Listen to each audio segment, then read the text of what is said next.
tapi mendalami dalam hal yang berbeda. Ya. Nah, kuesioner merupakan alat dari wawancara yang sifatnya terstruktur. Ya, tuh. Kalau dengan semi structure kita sebut panduan wawancara atau interview guide. Ya, beda. Nah, kuesioner ini untuk wawancara terstruktur. Bagaimana membuat kuesioner? Ya. Ada 4 bentuk yang biasa ada di dalam kuesioner.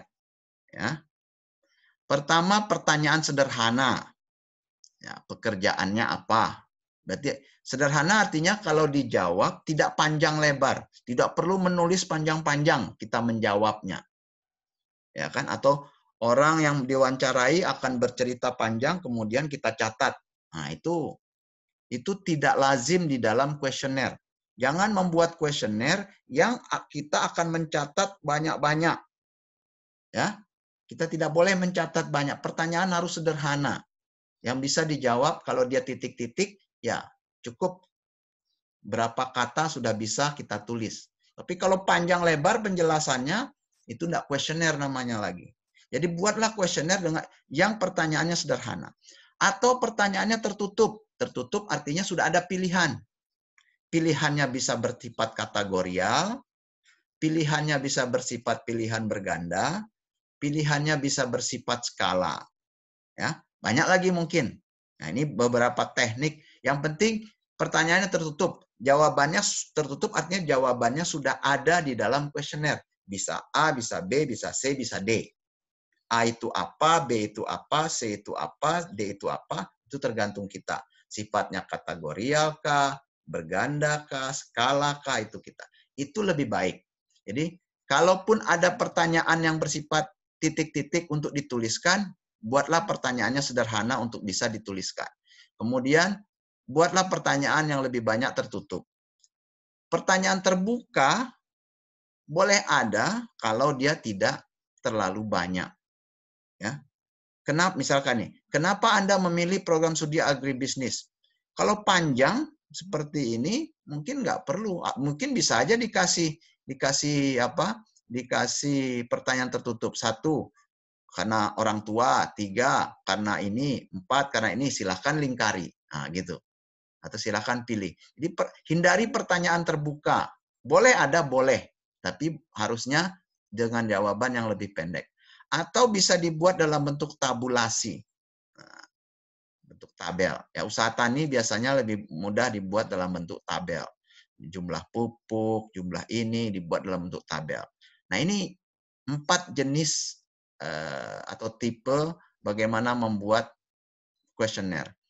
Ya, nanti di dalam praktikum harus ada latihan ini ya. Anda kemarin dengan Bu Zulfera mungkin karena online kelihatannya belum begitu efektif, tapi akan dilatih bagaimana membuat kuesioner. Kalau topik risetnya sudah ada, berarti latihan membuat kuesionernya bisa dibuat nanti ya.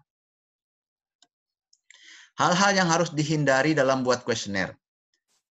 Kalau pertanyaannya bersifat ambigu, artinya yaitu kalau pertanyaannya terbuka itu seringkali ambigu. Ya. Pertanyaan terbuka yang memerlukan pengetahuan khusus, nah itu juga sulit. Atau dia sensitif. Nah, jadi umumnya ini terjadi kalau banyak pertanyaan sifatnya terbuka. Kenapa dihindari seperti ini? Misalkan Anda meneliti survei untuk 50 orang petani. Anda tidak bisa lakukan sendiri. Anda ajak teman 2-3 orang. Anda mendalami persoalannya. Teman Anda yang 2 orang sekedar ikut. Pada saat petani nanya, maksudnya apa deh ini pertanyaannya? Anda sebagai peneliti bisa menjelaskan maksudnya apa pertanyaan Anda. Tiba di teman Anda yang bertanya dengan pertanyaan yang sama ke petani, ini maksudnya apa deh pertanyaan ini? Dia bingung. Apa ya maksudnya? Nah, seperti itu. Itu yang membuat sesuatu menjadi salah. Jadi janganlah membuat pertanyaan-pertanyaan yang memerlukan pengetahuan khusus, yang ambigu atau mungkin sensitif. Ya, jadi kuesioner harus dibuat sesederhana mungkin sehingga yang kita wawancarai atau responden bisa dengan mudah menjawabnya. Ya. Jadi pewawancara, siapapun yang pergi ke lapangan, teman-teman Anda ke lapangan, dia akan dengan mudah mempraktekkan wawancara itu. Makanya beda. Kalau penelitian yang sifatnya kualitatif, peneliti harus turun sendiri. Nggak bisa ajak orang lain. Karena dia yang harus mendalami persoalan. Tapi kalau penelitian kuantitatif dengan survei kuesioner, peneliti bisa ajak teman-temannya. Kita sudah punya 50 kuesioner. Nah, kamu sampelnya yang di sana, saya sampelnya yang di sana, bagi tugas. Bisa selesai cepat. Ya, penelitian survei menggunakan kuesioner mungkin bisa lebih cepat di lapangannya. Karena dia sudah punya target jumlah yang diwawancarai. Tapi kalau penelitian kualitatif, karena dia akan mencari informan kunci, ya kan tokoh-tokoh yang bisa memberikan banyak penjelasan, dia mesti tunggu tokohnya di mana, lagi pergi kemana, besok belum ada, pagi belum bisa, malam baru bisa, harus cari waktu yang tepat. Karena nggak bisa, dia harus menemui tokoh yang itu. Kalau yang lain, informasinya nggak lengkap. Kalau dia peneliti, dia harus cari orang key informant yang benar-benar bagus. Udahlah nggak ada Bapak itu, kita cari yang ini aja. Dia juga sudah tahu kok. Ya, nah itu kelemahan penelitian kualitatif yang menyederhanakan. Padahal dia tahu ada satu informan kunci yang sangat mengetahui persoalan, misalkan persoalan pengelolaan irigasi, tapi dia waktunya sempit, kemudian ada anak buahnya, ya sudah dengan anak buahnya saja. Nah itu harus dihindari. Itu tidak penelitian kualitatif yang baik. Harus dia mencari informan kunci yang terbaik untuk penelitian dia. Karena sifatnya meneliti. Nah, jadi beda penelitian kualitatif dengan metode survei. Ya, kalau survei ada standar ya, kuesioner itu standar, seragam, nggak boleh beda. Reliabilitasnya tinggi. Nah, jadi beda dengan penelitian kualitatif, reliabilitasnya bisa jadi rendah. Kenapa? Anda sebetulnya bisa mencari informan kunci yang bagus, Anda cari informan kunci yang sekedar tahu saja. Makanya di dalam metode di dalam laporan hasil penelitian kualitatif Anda harus sebutkan siapa saja informan kunci yang sudah diwawancarai. Nah, kenapa itu harus Anda sebutkan? Itu menunjukkan reliabilitas penelitian Anda. Saya sudah wawancara ini tua banda, umurnya segini, ininya segini. Saya sudah wawancarai tokoh agama. Kebetulan dia sudah tidak tinggal di tempat di tempat tinggalnya lagi, dia sudah pindah. Tapi dia menjelaskan banyak hal, sesuatu sejarah ini segala macam bagaimana. Itu jadi reliabilitas penelitian kualitatif sangat ditentukan siapa key informan, siapa informan kunci yang memberikan informasi-informasi ke Anda.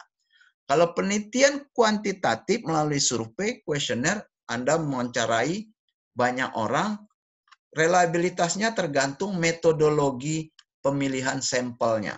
Kalau Anda lakukan dengan banyak, sekali-kali ditulis, saya paling tidak suka itu mahasiswa menulisnya insidental. Artinya yang ketemu aja, petani kok yang ketemu aja. Petani itu ada di kampung, orangnya di mana, kenapa yang ketemu? Harusnya sudah disampel. Ada metode pemilihan sampel yang jelas dulu.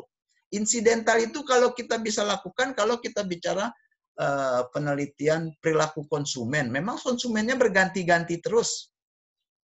Yang datang ke satu toko, konsumennya ganti-ganti terus, yaitu boleh insidental. Karena populasinya tidak jelas. Tapi kalau populasi petani cabai di desa, populasinya jelas. Nggak boleh insidental. Harus Anda data dulu berapa orang. Tanya sama kepala jorongnya, wali nagarinya, PPL-nya, siapa aja yang bertanam ini. Catat dulu. Setelah dicatat semua daftarnya, baru dilakukan pemilihan sampel yang benar. Nah itu baru reliable. Ya, bedanya penelitian. Jadi penelitian survei kalau dilakukan